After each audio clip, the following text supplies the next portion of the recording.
Good morning, good afternoon, good evening. Hope you guys are doing well. Okay. Please share, like, and subscribe to this channel for more content. And please, by doing so, you are encouraging us. Okay. Now, I want to talk about Nnamdi Kanu and what happened on Friday. Okay. Let's roll the intro.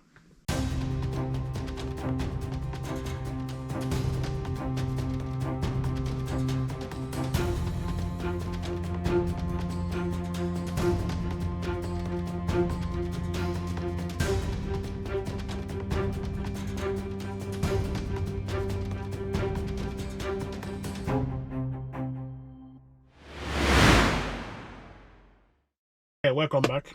Hope you guys are doing well.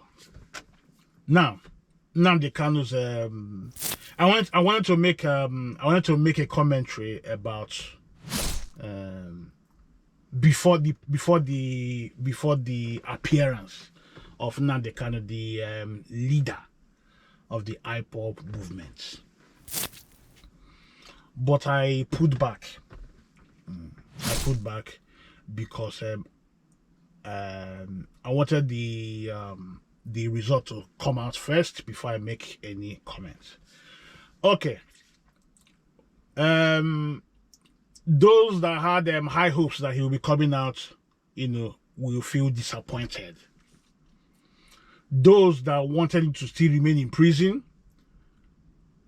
were jubilating yesterday. Now, if you ask me, was I surprised? I will say no. I will say no, and I will tell you why. The dance or the posture by the judiciary, suggest was sort of gave us a clue. I don't know about you, but for me, the way they behave, their posture, told me that he will still remain in prison. Okay, because from what I observed, I've got no one in the judiciary, but from what I observed in the judiciary, Nigerian judiciary, is they are not independent. They might appear, but they are not. Okay? They are not. Sometimes they have their way to be independent, but there are some cases, no, they are not independent. Even if they appear to be independent, the government overrules them. For example, we know that the judiciary's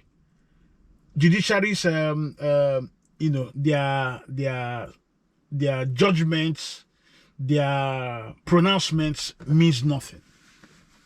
They are just mere statements and comments.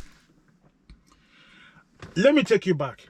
The IG of police was ordered to prison because he disobeyed court's order. What happened to him? Nothing. He disregarded the judge, and up to today, nothing has happened. Can I say more? So we know in the judiciary system that their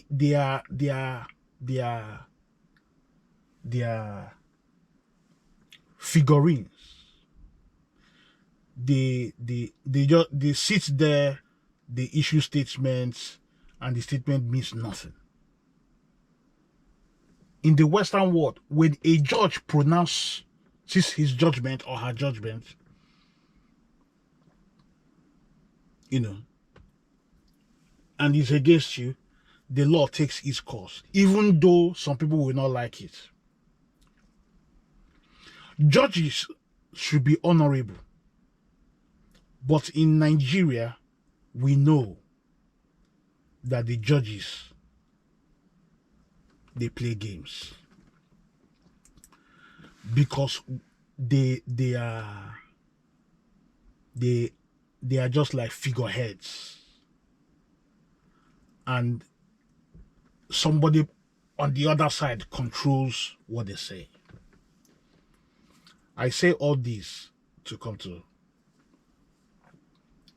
Nnamdi Kanu case. I was not surprised. Because during the election, if a judge could not differentiate, could not define the word "and" during the election, they were dancing around it. They were dancing around the word "and." Then, what do you expect? Someone said the judiciary has been compromised. I will even add that the judiciary has been captured. Now, Nnamdi, let me come back to Nnamdi Kanu. Now, Nnamdi Kanu, let me give you a little bit of history. Nnamdi Kanu was captured. I use the word captured. In Kenya. He was tortured. He was brought back to Nigeria. And he's still in prison till today. Yeah? He's still in prison. In a normal country where you have rules, laws, and order, for the fact that he was brought into Nigeria, that case would have been dismissed. Because he was brought in, that case should have been dismissed. That Nnamdi Kanu is still in prison till now show that Nigeria is a lawless country. And the law in Nigeria favors the rich and despises the poor. Despises the poor. Let me paint a picture here. In 2001, September 9/11, so we had some Al-Qaeda headed by Bin Laden. They blew up, they attacked America, and about 3,000 people died. Then George Bush came out and said, either you are with us or against, either you are with us or you are against us.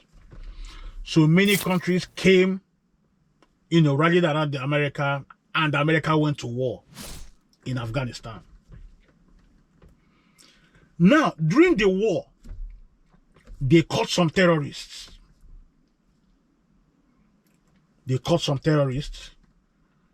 What happened? They were taken from Afghanistan to Cuba. Somebody would have said, oh, these are terrorists. Just bring them to America and judge them. But the Americans did something, and the British, they took some to Cuba. I think, I've forgotten the word now. Is it Guantanamo? I can't remember now, but in Cuba. And that America had jurisdiction in that area. Some part of,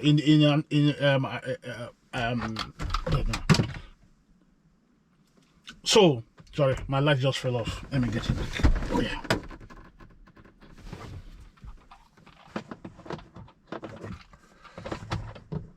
Okay, that's what we go through. Okay, anyway.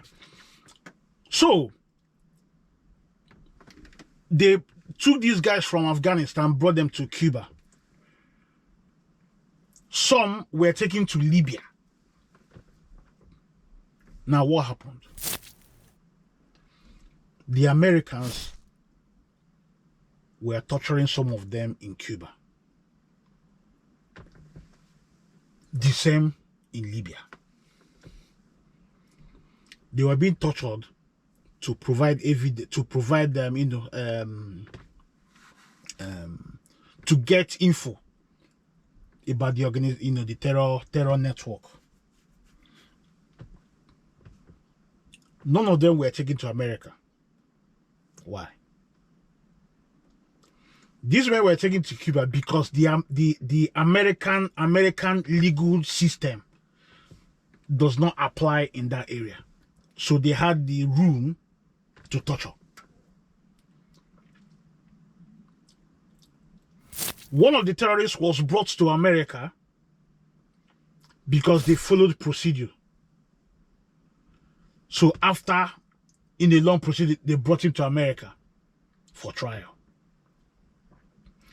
But those that were tortured, the torture was in Cuba, not in America. Because if it had happened in America, that case, though he's a terrorist, but the law will apply, meaning that that case will be dismissed because that man was tortured. His human rights has been violated. So in the case of Nnamdi Kanu, him being in prison now is illegal because he was brought into Nigeria.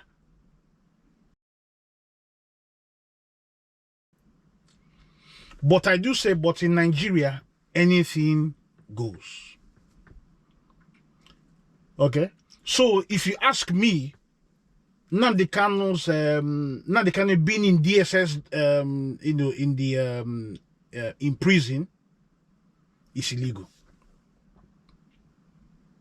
It's illegal.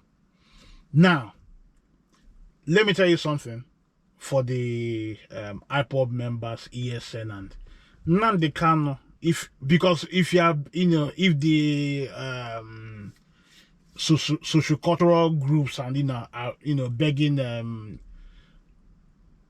the president of Nigeria to release Nnamdi Kanu, it's gonna take a while. So let me tell you this: Nnamdi Kanu is a pawn. Yeah, they are gonna use him for politics. Okay, they're gonna use. They will use him for politics. In short, Nnamdi Kanu will be instrumental in 2027. So it depends on how the southeastern Nigeria, the way they play their games. Because if not, Nnamdi will be used as a political pawn. Okay, because 2027 election is going to be tough. It's going to be tough. So just so put it this way, the election, you guys should just look to 2027. Nnamdi Kanu will be used as a pawn. That's what is going to happen. Because probably if they release Nnamdi Kanu, then the Igbos, the southeastern Nigeria, will see it as a gift to support Tinubu for second term. Mark. But if you guys are waiting for Nnamdi Kanu to be released, you guys are wasting your time. You guys are wasting your time. I will come back to this. Some other time. And I will tell you where the IPOP guys are making a very, they are making they are not playing their games well. The southeastern region, they are not playing their games well. Especially Nnamdi Kanu's wife. Nnamdi Kanu's wife. I'll make a video about that. If you want me to make a video, and just put a comment, and I will try and make a video about Nnamdi Kanu's wife and the role she hasn't played yet. Because if she plays this role that we'll talk about next, then things will change. Because at the moment, the Nigerian government is in charge, and Nnamdi Kanu is being used as a pawn. You know what I mean?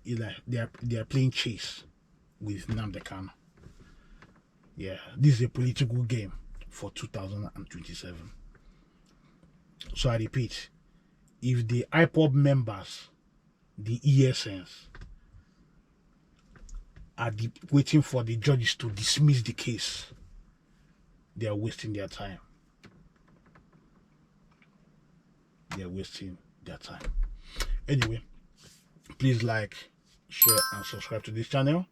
And I will say this: if you don't agree with me, put a comment, and we all learn. If you have a different view, you can put it up there. We are all learning. Okay, so please, one more thing, please don't be insultive. Don't we are up. So if you disagree, just put a comment there, and if we can, we will address it, and that's how we learn. Okay, anyway, I leave you here.